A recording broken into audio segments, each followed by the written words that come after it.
नमस्ते, मेरा नाम है उत्कर्ष और आप देखना शुरू कर चुके हैं सुलभ भारत। दोस्तों, हम मौजूद हैं प्रतापगढ़ के रामपुर खास विधानसभा में और जहां हम मौजूद हैं ये है सांगीपुर बाज़ार। सांगीपुर बाज़ार अगर आपको याद करना हो तो एक प्रकरण याद करिएगा जो सांसद और यहाँ के विधायक के बीच में हुआ था। यही ब्लॉक था, यही परिसर था। आज हमारे साथ मौजूद हैं कुछ लोग और उनसे हम जानेंगे कि क्या है माहौल, क्या है चुनावी माहौल। हमारे साथ मौजूद हैं कांग्रेस यूथ कांग्रेस के जिला अध्यक्ष गोविंद मिश्रा जी। सर स्वागत है। जी सर, धन्यवाद। ये बताइए कि प्रतापगढ़ में 7 विधानसभा सीटें हैं। आप रामपुर खास में हैं और रामपुर खास में लगभग कांग्रेस पिछले 42 सालों से लगातार यहाँ से विधायक रामपुर खास से कांग्रेस के ही चुने जा रहे हैं। फिर भी आप लोगों का पूरा फोकस अगर देखा जाए तो 7 विधानसभा सीट छोड़कर रामपुर खास में ही क्यों रहता है? नहीं, ऐसा नहीं है। हम लोग इस बार सदर में भी चुनाव लड़ रहे हैं। बाकी अन्य विधानसभाओं में भी पार्टी के जो घोषित उम्मीदवार हैं पूरी मजबूती के साथ जनता के समक्ष जा रहे हैं और जनता का अपार स्नेह और प्यार मिल भी रहा है। तो इस बार के चुनाव में प्रतापगढ़ की 7 विधानसभाओं में कांग्रेस पार्टी ज़्यादा से ज़्यादा सीटें जीतकर 10 मार्च को आएगी। तो नतीजों का आप देख लेना। पिछले 42 साल से अगर देखा जाए तो कांग्रेस यहाँ लगातार बनी हुई है। अगर हम रामपुर खास की बात करें तो क्या कारण है लगातार रामपुर खास से कांग्रेस का ही लगातार जीतती आई है? ऐसा क्या कारण हो सकता है? कारण सिर्फ और सिर्फ एक है कि यहाँ पर विकास को तरजीह यहाँ की जनता देती है और हमेशा से आदरणीय नेताजी जनता के प्रति सुलभ और सहज भी रहते हैं। जब भी किसी आम जनमानस को या किसी भी कार्यकर्ता को या किसी क्षेत्र की जनता को अगर नेताजी के सामने किसी समस्या को से अवगत कराया गया है तो उन्होंने उस समस्या पे अमल लेते हुए उस पर तुरंत ही काम किया है। इसलिए जनता ने आज तक आपने कहा विकास को यहाँ महत्व दिया जाता है। आपके नज़र में, आप क्योंकि आप यूथ हैं, आप युवा हैं, आपके नज़र में विकास की परिभाषा क्या है? विकास की इस परिभाषा में क्या क्या आता है? विकास की परिभाषा में हमारे ग्रामीण क्षेत्रों में चाहे वो विद्युतीकरण की योजना हो या सड़कों का जाल हो या फिर पावर हाउस हो, बहुत शिक्षण संस्थान हो, ऐसे बहुत सारी चीज़ें हैं जो आपको हमारे रामपुर खास में देखने को मिलेंगी। गोरखपुर में माननीय गृह मंत्री जी बोल रहे थे और उन्होंने कहा कि विपक्ष के पास, मौजूदा विपक्ष के पास, प्रदेश के विपक्ष के पास जिसमें सपा बसपा कांग्रेस भी आती है, उसके पास कोई मुद्दा नहीं बचा है। कोविड प्रोटोकॉल को देखकर वो निकल नहीं रहे हैं। कोविड प्रोटोकॉल का बहाना करके वो जनसभाएं नहीं कर रहे हैं क्योंकि उनके पास मुद्दे ही नहीं है। इतने विकास कार्य इस सरकार में हुए हैं, योगी सरकार में हुए हैं। योगी सरकार में कहाँ कौन सा विकास हुआ? एक आप विकास बनवा दीजिए। आप गांव अभी आप अभी गांव जाइए। एक मोदी के कार्यकाल में केवल कोरोना का विकास हुआ है। एक गांव अभी गांव चले जाइए। एक किसी आप पूर्व में चले जाइए, किसी पूर्व में आप चले जाइए। अगर वहाँ की गरीब जनता जो जनता है वो रात भर अपने घर पे नहीं रह रहा है, वो गेहूं के खेत में रह रहा है। बड़े बड़े जो है उसके कांटे चुभ रहे हैं, रात लोग बीमार रहे हैं। और कोरोना काल में कोरोना की सरकार है कि ये 4 महीने गरीबों को मुफ्त अनाज दे करके उसके खेत के 12 महीने के अनाज को जानवरों को सरवा देती है। अभी टीटी का एग्ज़ाम हुआ। टीटी के एग्ज़ाम में 2017 के पेपर को रिपीट किया गया और उसमें 17 क्वेश्चन जो थे वो गलत थे। अब अगर सरकार की मंशा साफ होती कि मुझे टीटी करवाना है, रिजल्ट जल्दी देना है, तो उन 17 विवादित प्रश्नों को वो हटा करके पेपर को आप देती। लेकिन उसको हटाया नहीं। इसलिए नहीं हटाया कि अगर ये बच्चे फिर जाएंगे कोर्ट और फिर फंसेगी भर्ती, तो मेरे पास तो होगा तो भाई हमने तो एग्जाम करवा दिया, अब इसमें मेरा क्या दोष है? अब बच्चों को आपत्ति है तो बच्चे कोर्ट जाए, ठीक ना? अब ये शिक्षा पे, शिक्षा में अब 3 वर्ष पूरी तरह बच्चों की पढ़ाई को चौपट कर दिया गया और शुल्क के नाम पर पूरे 12 महीने शुल्क लिया गया। क्यों लिया गया? परीक्षा नहीं हुई तो परीक्षा शुल्क क्यों लिया गया? कोरोना के नाम पर जहां पर अनुशासित ढंग से बच्चों को विद्यालयों में जाकर के बैठाया जाता है और एक डिस्टेंस बना करके प्रिपेयर ऑलरेडी ऑल टाइम, हर विद्यालयों में ऐसा होता है। आप देखे होंगे, पढ़े भी होंगे, हमने भी पढ़ा है। वहाँ पर दूरी बना करके बच्चों को बैठाई जाती है, दूरी बना करके बच्चे प्रेयर करते हैं, ठीक ना? कोरोना रैली के लिए नहीं है, कोरोना किसी और मीटिंग के लिए नहीं है, कोरोना चुनाव के लिए नहीं है, लेकिन कोरोना केवल बच्चे स्कूल ना जाएं इसके लिए है। बड़ी जायज़ बात आपकी है कि मौजूदा समय में ये देखा भी जा रहा है कि पूरे प्रदेश में रैलियां चल रही हैं, पूरे प्रदेश में शादियां चल रही हैं। अगर कुछ नहीं चल रहा है तो वो शिक्षण संस्थान ऐसा क्यों? और अभी इसी तरह तो मुझे समझ नहीं आता कि सरकार का उद्देश्य क्या है। सरकार का उद्देश्य रोजगार देना है कि शिक्षित बनाना है? लोगों को रोजगार करना, रोजगार देना नहीं, रात में खेत रखावा। सरकार का उद्देश्य सिर्फ एक है, लोगों को रोजगार करना, रोजगार देना नहीं। रात भर लोग खेत रखाते हैं, यही एक रोजगार दिए हैं। सर अभी हमको सुनने में आया कि जिला पंचायत सदस्य भी हैं आप, जी जी। कहाँ किस क्षेत्र से हैं? जिला पंचायत चतुर्थ, सांगीपुर चतुर्थ। सांगीपुर चतुर्थ से हैं। जी। आपने जानवरों की बात की, जी। आप कह रहे हैं कि जानवरों के लिए लोगों को खेत में रहना पड़ रहा है। आप जिला पंचायत सदस्य हैं, आपका भी दायित्व है कि कुछ व्यवस्थाएं लोगों को देना। आपके माध्यम से कितनी व्यवस्थाएं लोगों को ये- दी गई आपके क्षेत्र के लोगों ये को? भाई साहब, सरकार इतनी निकम्मी है भारत में। सुनिए, हम लोग जितना कर पाए किए। अब रात भर हम रखा लेंगे 2 3 4 घर 5 घर, पूरे क्षेत्र का थोड़ी रखा पाएंगे। आपके पास फंड आता है? किसी कोई फंड नहीं, आपके पास कोई फंड नहीं आता। जिला पंचायत में कोई फंड नहीं, कोई फंड नहीं है। हम लोग अपने पैसे से, अच्छा, हाँ, जहाँ जो व्यवस्था कर पाए करें। एक व्यवस्था है योगी मोदी की, रात भर खेत रखाओ, यही रोजगार दिए हैं और कोई रोजगार नहीं। इससे गंदी सरकार कोई है ही नहीं है। एक बात में अच्छी सरकार कौन सी थी? अच्छी सरकार कांग्रेस थी, 70 साल थी, पेट्रोल 40 रुपए था, आज 7-8 साल रहे 110 रुपए हो गया। बताते हैं महंगाई महंगाई महंगाई, सारी महंगाई लगे रख दी। तो कहते हैं महंगाई कोई मुद्दा ही नहीं है। 220 रुपए कड़ुआ तेल है भाई साहब, लूट लिए योगी मोदी, ये खत्म कर दिए पूरी कहानी। वो आप कह रहे हैं लूट लिए, वो तो कहते हैं महंगाई कोई मुद्दा ही नहीं है। महंगाई सब चुनाव परिणाम बात खुद ही मालूम हो जाएगा। अभी महंगाई चुनाव मुद्दा परिणाम था आ रहा नहीं था। था। महंगाई मुद्दा था नहीं था, या चुनाव परिणाम खुद ही साबित हो जाएगा। और दूसरी चीज मैं आपसे कहना चाहता हूँ, उद्योगपतियों के लिए, ये उद्योगपतियों से निर्मित, उद्योगपतियों की सलाहकार से बनी सरकार, उद्योगपतियों के द्वारा जब कटीले तार बनाया गया और वह बड़े व्यापारियों के हाथों में बेचा गया, और गरीब किसान इन कटीले तारों को लेकर के अपने खेतों में जानवरों की रक्षा हेतु लगाया। और इसको करने के बाद जब इनके प्रमुख उद्योगपतियों ने अच्छी तरह कांटे के तार बना करके पैसे कमा लिए, और उसके बाद एक शासनादेश जारी हुआ कि किसानों के खेतों में कटील तार हटाए जाए, इसलिए कि वो पूरी तरह कमा के पैसा रख लिए। और रखने के बाद उन्होंने कहा कि मुझे आवश्यकता नहीं है, अब आप बैन लगा सकते हैं। तो सर ये बताइए कि यहाँ रामपुर खास की अगर बात की जाए तो इस बार लगातार से माननीय विधायक हैं प्रमोद जी, उसके बाद उनकी पुत्री विधायक हैं, उसके बावजूद भी लगातार वो लोग क्षेत्र में बने हुए हैं, लोगों को समझाना पड़ रहा है, लोगों को बताना पड़ रहा है। तो इस बार अगर रामपुर खास के मुद्दे देखें तो रामपुर खास के मुद्दे क्या हैं, किस पर रामपुर खास के लोग वोट करेंगे, किन मुद्दों के आधार पर? उनका विकास का मुद्दा है, और ये भारत कृषि प्रधान देश है जी ये किसानों का देश है। जी, यहाँ की 80% आबादी किसानी पे निर्भर करती है। ठीक बात। आज किसानों की क्या दुर्दशा है, आप भी किसान के बेटे होंगे, हैं, आप खुद अनुभव करें अगर आप गांव में रहते हैं तो। ठीक, समाज की जो रीढ़ होती है कृषि, शिक्षा, स्वास्थ्य और सुरक्षा। वो तो कहते हैं साहब, केंद्र सरकार या प्रदेश सरकार ये कहती है कि किसानों के लिए हमने किसान मैं सम्मान आपके हर निधि, प्रश्न का उत्तर दूंगा। वो कहते हैं किसानों के लिए हमने किसान सम्मान निधि की व्यवस्था की है, महिलाओं के लिए उज्ज्वला के तहत गैस की व्यवस्था की है, गरीबों के लिए प्रधानमंत्री आवास, मुख्यमंत्री आवास के तहत घर की व्यवस्था की है। कहते हैं कि आज ही माननीय गृह मंत्री जी ने गोरखपुर में कहा कि हमने 80 लाख गैस उत्तर प्रदेश में बांटे हैं, 1 करोड़ परिवारों को मिला है आवास योजना के तहत आवास मिला है, तमाम किसानों को प्रधानमंत्री किसान सम्मान निधि के तहत 6,000 रुपये सालाना मिल रहा है। मैं बता रहा हूँ, इसका समाधान बता रहा हूँ। आप कहते हैं गैस की बात, पिछले चुनाव में इसी सरकार ने फ्री ऑफ कास्ट गैस बंटवाया, ठीक, चूल्हे बांटे। आज गैस सिलेंडर कितने में है? लगभग 1,000 में बिक रहा है।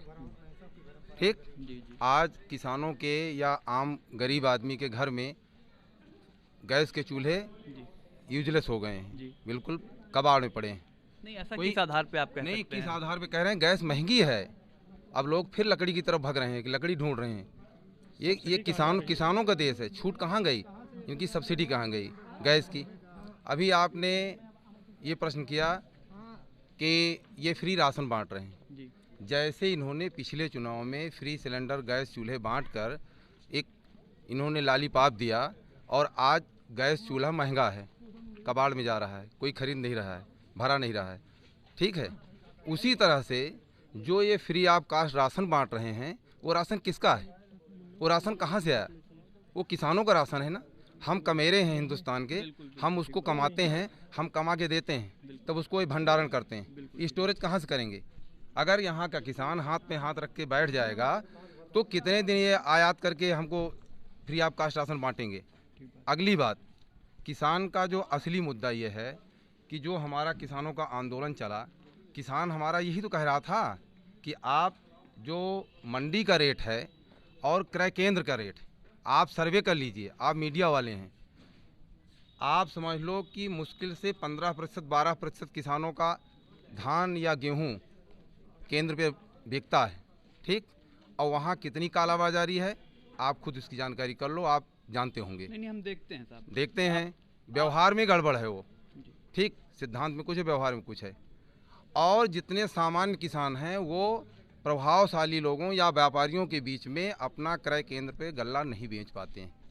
किसान की मजबूरी होती है। एक आम किसान जो है, अगर वो धान की खेती पूरी कर लिया और धान उसके घर पे आ गया, तो पहली चीज़ तो वो मान लो उसके 100 कुंटल धान हुआ, अब वो स्टोरेज कहाँ करे, कहाँ रखे, समस्या है। तो जल्दी जल्दी में उसको पैसे की भी ज़रूरत है, गेहूं की बुआई करनी है, अगली खेती की तैयारी करनी है, तो वो 13 रुपये में 14 रुपये औने पौने करके अपना वो गल्ला बेच देता है, ठीक। आज आप फ्री की बात कर रहे थे, अभी आप लोगों से प्रश्न कर रहे थे कि किसान सम्मान निधि पैसा कहाँ से, किसका है? वो हमारा किसानों का पैसा है। जैसे मान लो हम 13.5 रुपये में दरवाजे अपना गल्ला बेचते हैं, 19.75 कांटे का रेट है। किसान हमारा यही तो कह रहा था कि आप उसको मंडी का रेट भी एक कर दीजिए। अगर मंडी में 16 रुपये में आज धान बिक रहा है और बनिया हमारा 13.5 में ख़रीद रहा है, तो हमारा औसत क्या आ रहा है? 5 रुपये 5.5 रुपये का हमारा माइनस हो रहा है, ठीक। एक बीघे में लगभग मान लो हमारा 10 कुंटल 12 कुंटल धान होता है, 6,000 रुपये हमारा एक बीघे में माइनस हुआ। 6,000 रुपये आप किसान को उल्टा करके दे रहे हो, मियाँ का जूती मियाँ के सिर कर रहे हो। कौन सा एहसान मेरे साथ किसान के साथ कर रहे हो? अगली बात है, आज हमारा जो गल्ला है वो इनकी केवल अनुभवहीनता के नाते, इनकी संज्ञा शून्यता के नाते, इनको अनुभव नहीं है सरकार चलाने का। ये भाषण तो अच्छा देते हैं क्योंकि भाषण का प्रशिक्षण होता है, लेकिन ज़मीन पे कुछ नहीं है, ग्राउंड लेवल पे कुछ नहीं है। आज मान लो आप सर्वे करके देख लो, केवल इनकी अनुभवहीनता। किसी चीज़ का भाई साहब प्री प्लान होता है, पूर्व योजना होती है किसी काम करने के लिए। तो प्री प्लान करने के लिए आपने, ठीक है, आप कहते हो हम हिंदुत्व के नाम पर हम गौशाला बनाएंगे, ये करेंगे, वो करेंगे। अरे आपको गौशाला बनानी थी तो पहले आप न्याय पंचायत स्तर पे बड़ी गौशालाओं का निर्माण करवा के आप जानवरों को उनको सुनियोजित कर देते, तो किसान का नुकसान तो ना होता। आज आप जानते हो, खून पसीने बहा के किसान खेती करता है, ठीक। और जो व्यापारी है, जो नौकरी वाला है, वो अपनी मूंछ ऐंठ के और आर्डर करके अपने खोली पर रेजिडेंस पे वो गल्ला मंगवा लेता है, राशन मंगवा लेता है। 1 मिनट सुनिए, गल्ला मंगा लेता है और किसान बेचारा रात दिन खून पसीने बहा के और पूंजी लगा के, ठीक, वो लागत मेहनत से ज़्यादा अब रखरखाव की ज़रूरत है। किसान बेचारा कितने कांटे घेरवा लेगा। आप रामपुर खास क्षेत्र के हैं? हाँ, रामपुर खास क्षेत्र में हम खड़े हैं। हाँ। आप कांग्रेस के समर्थक हैं? हम कांग्रेस के नहीं हैं, कांग्रेस के हम समाज के हैं, किसान के हैं, ठीक है। आप सुनिए, हमारे नेताजी, सुनिए, हमारे नेताजी 40 साल से ये सृजनात्मक काम कर रहे हैं। चलिए ठीक, सुनिए, यहाँ पर सुनिए, यहाँ कांग्रेस बसपा सपा की बात नहीं है, यहाँ दलगत बात नहीं है, यहाँ व्यक्तिगत बात है। ठीक बात है। आपके लोग या आपके क्षेत्र के लोग भी जानवरों से, आवारा पशुओं से परेशान हैं? आवारा नहीं है वो, हमारी सुनिए, आवारा कैसे करेंगे? मेरी बात सुनिए, फालतू जानवर जो भी हों, जानवरों से भी नहीं है, जानवरों से आप परेशान भाई साहब, मेरी बात सुन लीजिए। मेरा प्रश्न तो आप बताइए। जानवरों से आप परेशान हैं, हाँ। आपके नेता या आपकी विधायक ने इसके व्यवस्था के लिए या उस परेशानी से आपको निजात दिलाने के लिए क्या व्यवस्था है? विधायक नहीं कर सकता इसको, कौन करेगा भाई? आप क्या बात करते हैं? सरकार का काम है। सरकार मेरे विधायक ने, सुनिए, मेरे विधायक ने, फिर विधायक आप चुन क्यों रहे हैं? मेरी बात, आप विधायक चुन क्यों रहे हैं? हाउस में इसके लिए, सुनिए, हाउस में नहीं, सुनिए, मेरे विधायक ने, माननीय मोना जी ने, आराधना मिश्रा जी ने 20 बार हाउस में क्वेश्चन किया है इसके लिए कि आप व्यवस्था दीजिए, हमारे क्षेत्र का किसान पीड़ित है, परेशान है।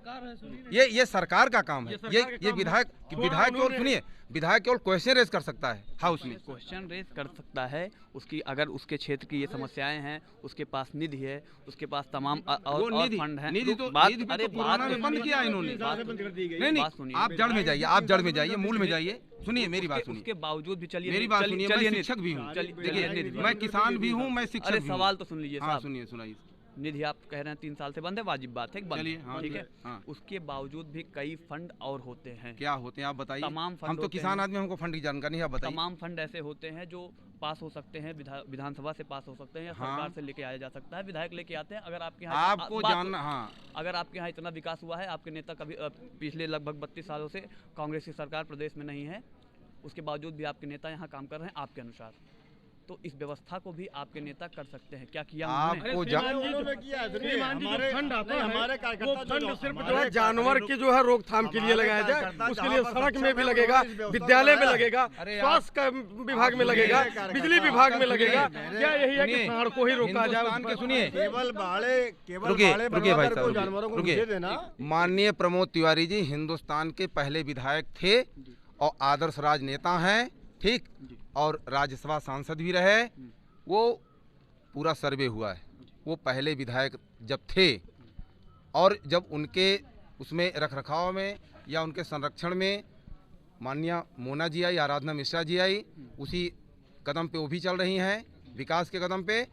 आपको जानना चाहिए कि उत्तर प्रदेश में पहला ये क्षेत्र है जहां पर शिक्षा के लिए गुणवत्तापरक कदम इन्होंने उठाया है और अपनी विधायक निधि का 90% इन्होंने ग्रामीणांचल में विद्यालयों की स्थापना करवा के आज उत्तर प्रदेश में सबसे अधिक अगर शिक्षण संस्थान है तो प्रतापगढ़ में रामपुर खास में है, ठीक है। और वो माननीय हमारे नेताजी की देन है, आदर्श राजनेता प्रमोद तिवारी जी की देन है। तो वो विधायक निधि, अब फिर दूसरी चीज, आज 3 साल से कोरोना का कहर चल रहा है। कोरोना कैसे आया, कोरोना कहाँ से आया, आप भी उसको जानते हो। इनकी अनुभवहीनता, इनकी नाकामी के नाते आए। हमारे लगभग 1200 भारतीय बाहर थे, आप जैसे नौजवान रोजगार में वहाँ लगे थे, वो मान लीजिए कोरोना से ग्रसित थे, संक्रमित थे, वो हिंदुस्तान में लाए गए, ठीक। आप उनको लाए, आप उनको क्वारंटाइन करते, पर्सनल प्लेस पे उनको रखते। आप कहना चाहते हैं कि जबरदस्ती सरकार ने पूरे देश में नो कोरोना नो फैला नो दिया? नो नो नो, मैंने तो ये नहीं कहा। आप इसको आप कह रहे हैं उनकी अनुभवहीनता, नहीं, आप ये जबरदस्ती तमाम इसको ला रहे हो। सुनिए मेरी बात, ये इनकी अनुभवहीनता थी। फिर आप वही कह रहे हैं अनुभवहीनता थी, मतलब जबरदस्ती वो ले आए? नहीं, ले नहीं आए। ये जब किसी चीज का अनुभव आपको नहीं है तो वो गड़बड़ हो ही जाएगा, परिणाम तो गड़बड़ होगा ही। अगर किसी चीज की योजना नहीं है, प्री प्लान नहीं है, पूर्व योजना नहीं, तो परिणाम तो गड़बड़ आएगा ही।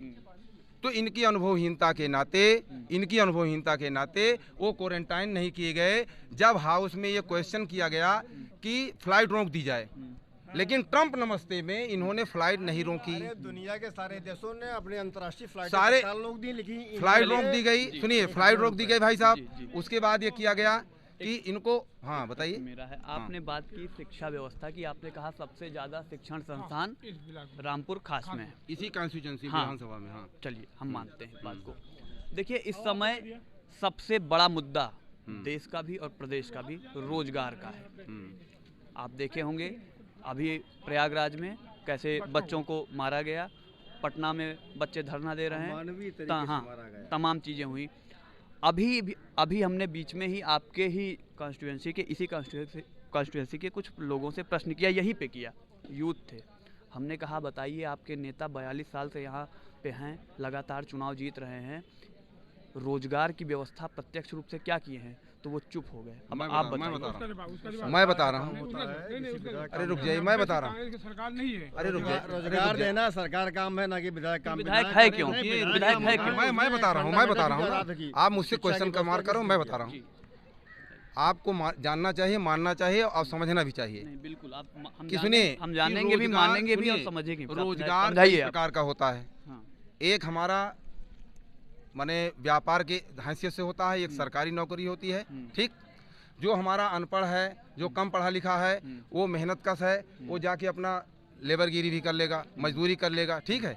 लेकिन जो हमारा वेल एजुकेटेड हमारा युवक है, हमारे जो युवक समाज का जो एक समूह है, आपको समझना चाहिए कि 3 साल से शिक्षा की व्यवस्था कैसे है। मैं आपको बता दूं, आपको आश्चर्य होगा, 2019 में इसी सरकार ने सिलेबस चेंज किया। इन्होंने सिलेबस जूनियर का चेंज किया। आप बताओ भाई साहब, अप्रैल से नया सत्र चला रहे हो और जून में आप सिलेबस चेंज कर रहे हो और जुलाई में मान लो फिर से विद्यालय खुलेगा, हैं? आप भी पढ़े होंगे, द स्कूल रीओपन, विद्यालय खुला और उसके बाद मार्केट में किताबें नहीं आ पाई।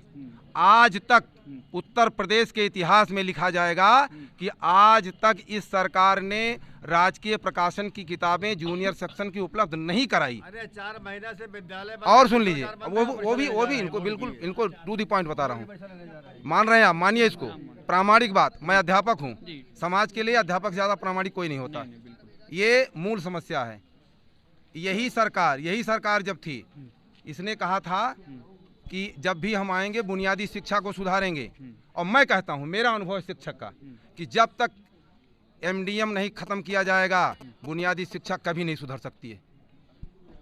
और आपने जो गौशाला की बात मैंने उठाया था, अगर ये सरकार चाहती तो गौशालाओं का निर्माण, ये बताइए, कई हजार करोड़ उद्योगपतियों का ब्याज माफ कर सकते हो, उसी पैसे को आप लगा के हर न्याय पंचायत स्तर पर गौशालाओं का निर्माण करवाते। और उसके बाद वो तो कहते हैं हम ग्राम पंचायत स्तर पे हर ग्राम पंचायत में गौशाला दिए हैं। कहाँ दिए हैं, कहाँ है? चलिए मैं आपको सर्वे करवाऊँ। इसका मतलब तमाम जगह गौशालाएं बनी हुई हैं। अगर आपके क्षेत्र में गौशालाएं नहीं बनी हुई, इसका मतलब प्रधान सीधे रूप से पैसा। अरे भाई साहब, जब मैं कहता हूँ कि किसी को कुछ बजट मिलेगा, कोई बात है, होगी, प्रॉपर बजट है। कहाँ है बजट? बजट भी है, प्रावधान भी है, चारे का मेरे ब्लॉक में मुश्किल से 3 गौशालाओं का निर्माण चल रहा होगा। बजट भी है। ये प्रधान जी हैं, पूछिए। प्रधान जी, आप किस क्षेत्र से प्रधान हैं?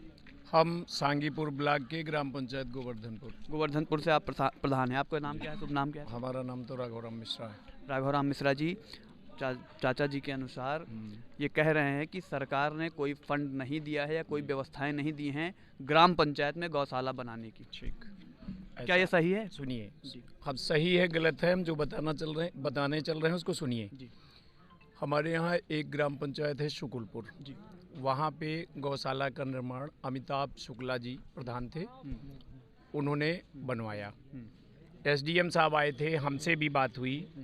शुक्ला जी ने मुझसे कहा कि आप भी बनवाइए, तो हमने कहा हम बनवाने को तैयार हैं, लेकिन पूरा प्रॉस्पेक्टिंग, उसकी व्यवस्था जो है उसको पहले समझ लें, तब काम करेंगे। तो उसमें जब देखा गया, उन्होंने बनवाया, बनवाने में उनके काफ़ी पैसे रुके, पेमेंट होने में काफ़ी विलम्ब हुआ। वो चाहे लेबर हों, चाहे मिस्त्री हों, और चाहे मटेरियल के पेमेंट में। मैं आपको बताऊं, अगर मेरे घर खाने को नहीं है तो हम आपको निमंत्रण दें, क्या खिलाएंगे? ठीक बात। कहने का तात्पर्य यह है कि सरकार ने बहुत अच्छी योजना चलाई, पंचायत भवन, कि हर ग्राम पंचायत में अपना पंचायत भवन हो, जिससे कि लोगों का सारा कार्य ब्लॉक ना दौड़ना पड़े, ग्राम पंचायत से समस्याओं का निदान हो जाए। निश्चित रूप से महत्वाकांक्षी योजना थी सरकार की, हम उसका स्वागत करते हैं। लेकिन महत्वाकांक्षी योजना में चाहे गांव की योजना हो चाहे ब्लॉक की, यदि पैसा नहीं है तो क्या धरातल पे कोई भी योजना अमली जामा पहनेगी? अभी सर हमारा प्रश्न ये है, आपने जो प्रश्न किया उसी की बात कर रहे हैं। हम पंचायत भवन बनवा रहे हैं, गौशाला बनवाने की हिम्मत इसीलिए नहीं पड़ रही है। सर के अनुसार हाँ, गवर्नमेंट ने ग्राम पंचायतों में गौशाला बनाने की व्यवस्था ही नहीं दी है। क्या ये बात सही है या गलत है? अब वो प्रधान हैं कि बीडीसी हैं कि गांव के सामान्य नागरिक हैं कि किसान हैं, बहुत सी बातें ऐसी भी हैं जो उनकी जानकारी में नहीं हो सकती। वो उनके अनुसार उनके कहने का ये मतलब वो सामान्य व्यक्ति हैं, उनके अनुसार गांव में कोई ऐसी व्यवस्था आई ही नहीं सरकार के द्वारा। आप ग्राम पंचायत के प्रतिनिधि हैं, आप बताइए। व्यवस्था आई गौशाला बनाने के लिए। समस्या ये होती है कि कागज पे या मंच पे घोषणा अलग चीज होती है और धरातल पे उसको लाना अलग बात होती है। मानेंगे आप? ठीक बात। हमने अभी एक टॉपिक दिया, हम उस पे आ रहे हैं आपकी बात पे, लेकिन एक टॉपिक दिया पंचायत भवन। सरकार ने कहा कि 11,17,500 रुपये नरेगा से और 11,17,500 रुपये ग्राम निधि से भुगतान होगा और पंचायत भवन बनेगी 22,35,000 रुपये में। हमारी ग्राम पंचायत का 99,000 रुपये 15वां वित्त है और 35,800 कुछ रुपये राज्य वित्त है। राज्य वित्त की 4 किस्तें आती हैं और केंद्र वित्त की 2 किस्तें आती थीं, उसको सरकार ने 4 कर दिया। हम आपसे पूछ रहे हैं कि हमको भी गांव की जनता ने प्रतिनिधि चुना है, हमसे भी तमाम उम्मीदें रखती हैं। नहीं रखती जनता। और अगर हम 4 साल केवल पंचायत जनता अगर जन प्रतिनिधि से उम्मीदें नहीं रखेगी तो किससे रखेगी? लेकिन समस्या कहाँ है कि हमको जो पैसा गवर्नमेंट दे रही है उसने सीधे 10 रुपए दे करके 25 रुपए का काम बता दिया और सीधे आदेश दे दिया कि इसी काम पे व्यय करना है, अन्यथा आपके खिलाफ वैधानिक कार्यवाही की जाएगी और पैसे की वसूली की जाएगी। मैं ऑर्डर दिखा सकता हूँ, प्रधान जेल के लिए ठीक है। तैयार रहे। ऐसी परिस्थिति में हैंडपंप मरम्मत, हैंडपंप रिबोर, खड़ंजा, नाली, इस तरीके की व्यवस्थाएं गांव में हैं। हमने माना कि हम नरेगा से कच्ची सड़क बना लेंगे। 60-40 का रेशियो है, गवर्नमेंट 204 रुपए लेबर का भुगतान दे रही है। और मैं आपसे पूछता हूं, आप पत्रकार हैं, क्या आपको 200 रुपए में अपने घर पे काम कराने के लिए लेबर अवेलेबल हो रहा है? में पंचायत भवन हमारी बन के कंप्लीट है, जिसकी मर्जी आए मुआयना कर ले, ठीक ना। हमारे पूरे ब्लॉक के अधिकारी जानते हैं, डीसी मनरेगा जानते हैं। आप बताइए 4 साल में अगर हम ग्राम निधि का पैसा सिर्फ और सिर्फ पंचायत भवन में खर्च करेंगे। दूसरी चीज, 1,75,000 का एस्टीमेट गवर्नमेंट ने दे दिया कि उसमें लैपटॉप यानी कंप्यूटर, सीसीटीवी कैमरा, कुर्सी मेज, जनप्रतिनिधि के लिए भी और पब्लिक के लिए भी, ठीक ना, इन्वर्टर, सोलर लाइट की व्यवस्था। अभी हम जो 8-8.5 लाख रुपए हमारा पड़ा हुआ है जिसका हम भुगतान नहीं किए हैं, पहले उसका भुगतान करें या दूसरा ऑर्डर आ गया कि नहीं डोंगल रिजेक्ट। यदि आपने पहले भुगतान वो सामान नहीं खरीदा पंचायत भवन का, आत्महत्या करें कि मोबाइल स्विच ऑफ करके घर छोड़ के भाग जाएं, दुकानदार हो तो, लेबर हो तो, मिस्त्री हो तो, डेली तगादा कर रहा है। अब आप, क्योंकि आप भी एक प्रतिनिधि हैं जी, आप पंचायत प्रतिनिधि हैं, अब आपसे सीधा सवाल। हाँ बोलिए। और आखिरी सवाल जी, 22 में चुनाव होने वाला है, तो अपने यहाँ 27 तारीख को आपके यहाँ वोटिंग मतदान है, 10 मार्च को रिजल्ट आएगा जी। आप इस बार प्रदेश में किसको मुख्यमंत्री बनते हुए देखना चाहते हैं? हमको मुख्यमंत्री से कोई लेना देना नहीं है, मैं आपको बता दे रहा आप हूँ। सरकार की बातें कर रहे हम हैं। सरकार की बात इसलिए कर रहे हैं क्योंकि आप समझिए, हम अपने गांव से जनप्रतिनिधि हैं। हमारी औकात और हमारी क्षमता अपना गांव देखने तक की है। हमारी क्षमता ये नहीं है कि हम प्रदेश में सरकार बना सकें। लेकिन क्षमता की बात करते हैं तो क्षमता हर इंसान की बराबर है, एक वोट उसकी ताकत है ना। तो वोट के आधार पर आप अपने वोट के आधार पर इस बार किसको प्रदेश में मुख्यमंत्री के रूप में देखना चाहेंगे? नेता माननीय मोना जी विधायिका जी को चाहते हैं। आपकी पूरे प्रतापगढ़ कांग्रेस आपके रामपुर खास में लगी हुई है जी। 7 सीटें और हैं। जी हाँ, वहाँ कोई दिक्कत नहीं है और आप सरकार बनाने की फिर वही बात कर रहे हैं। तो हम यही तो आपसे पूछ रहे हैं कि हमारी अपनी जो क्षमता है, लड़ाई में तो हम हर जगह लड़ रहे हैं। ऐसा नहीं है कि 403 में हम 50 सीट पे चुनाव लड़ रहे हैं और ना हमने हर जगह का सर्वे किया। आप तो हर जगह का सर्वे कर रहे हैं। ये क्वेश्चन हम आपसे पूछ सकते हैं कि हमारी क्या स्थिति है, और बाकी हम तो कहेंगे कि हमारी स्थिति अच्छी है, इसलिए कि हम जब हर जगह कैंडिडेट लड़ा रहे हैं, थोड़ा छोटी है ना। और राष्ट्रीय पार्टी है कोई, ये तो है नहीं कि हम प्रदेश स्तर की पार्टी या हम निर्दलीय स्थिति में हैं, क्षेत्रीय पार्टी तो है नहीं। तो ऐसी परिस्थिति में यदि हम अपना कैंडिडेट दिए हैं और हर कैंडिडेट अपनी क्षमता के अनुसार निश्चित रूप से लड़ाई लड़ता है और पब्लिक सपोर्ट करती है। अब किसी से कहीं चूक रह गई अलग बात है। आप इस बार इस बात के लिए आश्वस्त हैं कि कांग्रेस सरकार बना लेगी? बिल्कुल आश्वस्त हैं। हम अपने यहाँ से अपने कैंडिडेट को जीत की स्थिति में हैं। जीत मिलेगी तो इस स्थिति में हम सबके लिए सोच रहे हैं, अपने कैंडिडेटों के लिए कि वो जीतेंगे और हमारी सरकार बनेगी।